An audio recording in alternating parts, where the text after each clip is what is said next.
अस्सलाम वालेकुम, मैं हूं शाहजेब खानजादा। एक बार फिर से सियासी गर्मा गर्मी बढ़ रही है। अपोजिशन फिर से सड़कों पर आने का इशारा दे रही है और एक दफा फिर से बड़े बड़े फैसलों का दावा कर रही है। आज पीडीएम का तवील सरबराही इजलास हुआ और फिर मौलाना फजल रहमान ने ऐलान किया कि 6 दिसंबर को फिर सरबराही इजलास होगा, जिसमें पार्टियां अपनी अपनी मुशावरत करने के बाद पीडीएम के प्लेटफॉर्म से हतमी फैसला करेंगी। मौलाना फजल रहमान ने जस्टिस साकिब निसार की मुबैना ऑडियो और जस्टिस राना शमीम के बयान हल्फी के हवाले से कहा कि अपने घर से गवाहियों के बाद अदालत की आजादी और खुद मुख्तारी पर सवालात उठे। हाल ही में गिलगित बल्तिस्तान से राना शमीम साहब का बयान हल्फी और अब जो कल परसों साकिब निसार साहब का ऑडियो आ चुका है, आप बताएं हम अदालत का एहतराम भी करें, हम जज साहिबान को अपने आंखों पर भी बिठाएं। इन अपने घर की गवाहियां इस हवाले से उनकी आजादी और खुद मुख्तारी पर जो सवालात उठे हैं, हम बड़े दुखी दिल के साथ ये समझते हैं। ये एतमाद उन्होंने अपने किरदार की बुनियाद पर बहाल करना होगा। जो साजिशें माजी में एक मुंतखब वज़ीर आज़म के खिलाफ आश्कारा हुई हैं, चाहे उसका ताल्लुक मियां नवाज शरीफ साहब के साथ हो या उनके पार्टी के दूसरे लोग या दूसरी जमातों के दूसरे रहनुमाओं के हवाले से हो, ये मुल्क के खिलाफ साजिश है, असल में किसी फर्द के खिलाफ नहीं। इस मामले में हुकूमत और पीडीएम आमने सामने आ गई हैं, एक दूसरे पर इल्जामात लगाए जा रहे हैं, सवालात उठ रहे हैं कि साबिक चीफ जस्टिस की मुबैना ऑडियो रिकॉर्डिंग की तहकीकात होंगी या नहीं। हुकूमत इसे नून लीग की साजिश करार दे रही है। आज काबीना इजलास में भी इस हवाले से बात हुई। काबीना इजलास के बाद मीडिया ब्रीफिंग में वजीर इत्तलात फवाद चौधरी ने इल्जाम लगाया कि नून लीग अदलिया को दबाव में लाना चाह रही है। ये पहला मौका नहीं है कि नून लीग की तरफ से इस तरह की जो वीडियोस जारी की जाएं, और इसका वाहिद मकसद ये है कि जुडिशरी को आप दबाव में लेके आए। ये एक इनका पहले ख्याल ये था, जब इन्होंने मैं मुझे क्यों निकाला की मुहिम शुरू की थी, कि इससे शायद जो फौज में जर्नल हैं वो दबाव में आ जाएंगे। और अब जब केसेस चलने शुरू होते हैं तो ये इस तरह के मुहिम चलाई जाती है कि शायद जजेस दबाव में आ जाएं। मुझे उम्मीद है कि जुडिशरी इस दबाव को मुस्तरद करेगी। जबकि नून लीग का मौकफ है कि नवाज शरीफ और मरियम नवाज की सजाएं खत्म की जाएं। नून लीग के रहनुमा और साबिक वजीर आजम शाहिद खान अब्बासी ने आज मीडिया से बात करते हुए कहा कि साबिक चीफ जस्टिस साकिब निसार ने नवाज शरीफ और मरियम नवाज को सजाएं दिलवाई। कोई नहीं कह सकता कि वो आवाज साबिक चीफ जस्टिस की नहीं, कम से कम अब तो सजा खत्म कर दें। एक साबिक चीफ जस्टिस की ऑडियो आई है, एक नॉन जर्नलिस्ट ने अवाम के सामने रखी है। आज तक कोई ये नहीं कह सका कि उस ऑडियो की आवाज चीफ जस्टिस की नहीं है। मेरा इस ऑडियो से कोई ताल्लुक नहीं है, ना ही मैं ताल्लुक बनाना चाहता हूँ। हुकूमत इसे रिश्ता कायम करना चाहती है कि ये ऑडियो गलत है। जो चीफ जस्टिस ने सजा दिलवाई, अदालत में मुदाखलत करके नवाज शरीफ साहब को और मरियम नवाज को कम से कम सजा तो खत्म करें। अगर हमने ऑडियो बनाई है, एफिडेविट बनाया है, बिल्कुल सजा दें। एफिडेविट में जो बात है वो सच्ची है तो फिर साकिब निसार साहब को सजा मिलनी है, अगर वो गलत है तो राना शमीम साहब को सजा मिलनी है।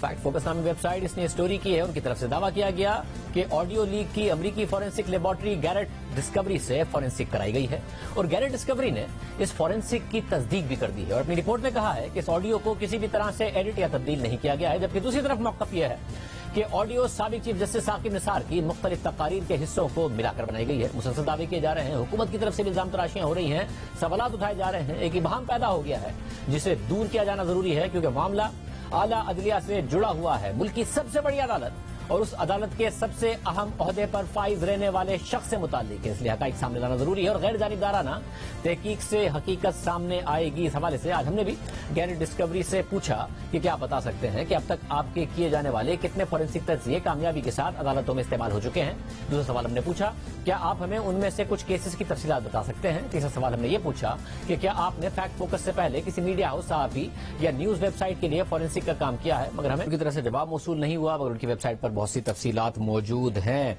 पीडीएम आज फैसला क्यों नहीं कर पाई है, इतलात बहुत ज्यादा आ रही थी। हमारे साथ हसन इकबाल साहब मौजूद हैं, उसके बाद शिबली फराज साहब भी मौजूद होंगे। हसन इकबाल साहब बहुत शुक्रिया, शिबली साहब आपका भी बहुत शुक्रिया। बट पहले आपसे हसन साहब, इतनी बड़ी बड़ी खबरों चल रही थी आज कि आप दोबारा लॉन्ग मार्च का, फिर इस्तीफों तक की बात कि मौलाना फजल रहमान तो चाह रहे हैं मुस्ताफी हो जाएं और वो इसका इजहार भी कर चुके हैं। क्या आप लोग नहीं माने? सरबराही इजलास था, फिर अब 6 दिसंबर को एक और सरबराही इजलास होगा तो अपनी अपनी पार्टी में जाके फिर मुशावरत होगी, क्यों नहीं फैसला हुआ? जी देखिए, आज हमारे इजलास में जो तजावीज हैं उन पर गौर हुआ और उन तमाम तजावीज के हवाले से यही कहा गया है कि तमाम जमातें अपनी अपनी मजलिस आमला से मैंडेट लेकर आएं ताकि फिर जो हतमी फैसले होंगे उसके ऊपर सबकी यकसुई होगी। और असल में जो बुनियादी चीज है वो यही है कि पीडीएम ने जो उसका अवामी तहरीक का और एहतजाज का प्रोग्राम है उसे जारी रखने का फैसला किया है ताकि हम अवामी दबाव भी बढ़ाते जाएं। लेकिन साथ ही साथ जो दो डेवलपमेंट्स इंपॉर्टेंट हुई हैं कि हुकूमत ने जिस तरह नैब ऑर्डिनेंस को जारी किया उसको कानून की शक्ल देने की कोशिश की, और फिर जो जॉइंट सेशन के अंदर एक बहुत गैर आईनी कदम उठाया गया। शाहजेब, जो जॉइंट सेशन है आइन के अंदर उसकी जो प्रोविजन है वो ये है कि अगर कोई बिल कौमी असेंबली से पास हो और सेनेट उसे पास ना करे तो फिर आइन कहता है कि आप मुश्तरका इजलास से उसे सेनेट का मुतबादिल के तौर पे पास या मंजूर करवा सकते हैं।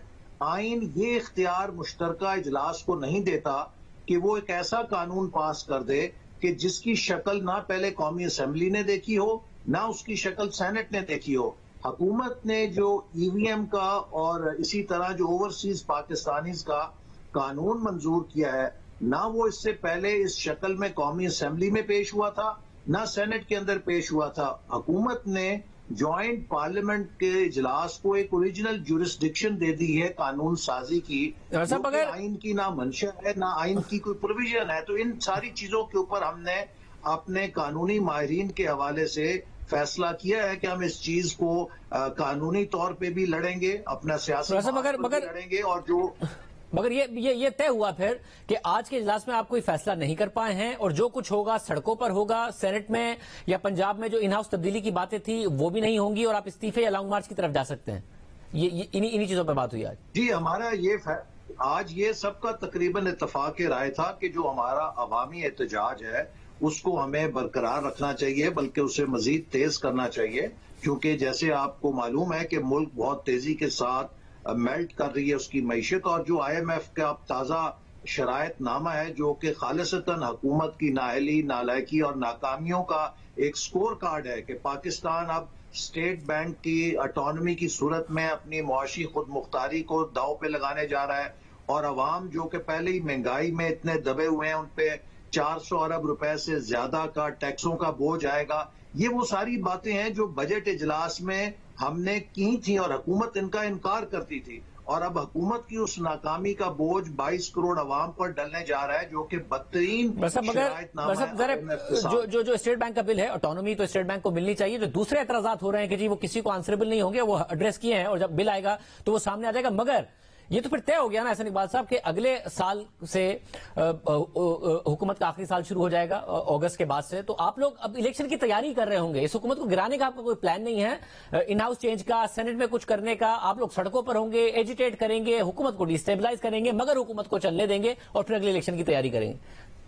ऐसा शाहजेब कोई फैसला नहीं हुआ कि हुकूमत को चलने देंगे। हम सब में वहां पर ये एहसास भी था और सबकी ये राय भी थी कि जिस तेजी के साथ पाकिस्तान की मुआशी अबतरी हो रही है और जिस तेजी के साथ ये आइन और कानून और हमारे इदारों को उनके साथ खेल रहे हैं, अगर हमने इस खेल को चलने रहने दिया तो मुल्क में इतना बड़ा आइनी इंतशार पैदा होगा और मुआशी इंतशार पैदा होगा, शायद उसे कल को फिर 1.5-2 साल के बाद कोई संभाल ना सके। लिहाजा 2022 में इंतखाबात, ऐसे इंतखाबात जो सिर्फ साफ और शफाफ ही ना हो बल्कि इसके साथ साथ वो आइन की हुक्मरानी के तहत उसकी छतरी में किए जाएं, ये सबका मंशा और मकसद है। और इसके लिए हम 2022 में आप इलेक्शन करा कैसे लेंगे? पार्लियामेंट के अंदर हुकूमत चलने नहीं देती है आपकी, जो चाहती है हुकूमत कर लेती है।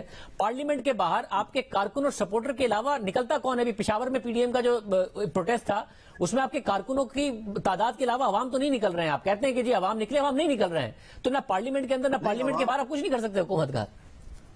देखिए, अवाम क्यों नहीं निकल रहे हैं? क्या अवाम पर महंगाई नहीं है? तमाम प्रोग्रामों में भरपूर शिरकत कर रहे हैं और हम समझते हैं कि आने वाले दिनों में अवाम मजीद शरीक होंगे हमारे एहतजाजी प्रोग्रामों के अंदर। और इस हुकूमत को अब तो चलते रहने देने का, जैसे मैंने कहा, कि सवाल इसलिए पैदा नहीं होता कि हर महाज पे ये नाकाम हो चुकी है और इसलिए पीडीएम के अंदर इसमें कोई कंफ्यूजन नहीं है कि हमने इसको कोई रियायत देनी है या इसको किसी भी सतह के ऊपर मजीद बर्दाश्त करना है।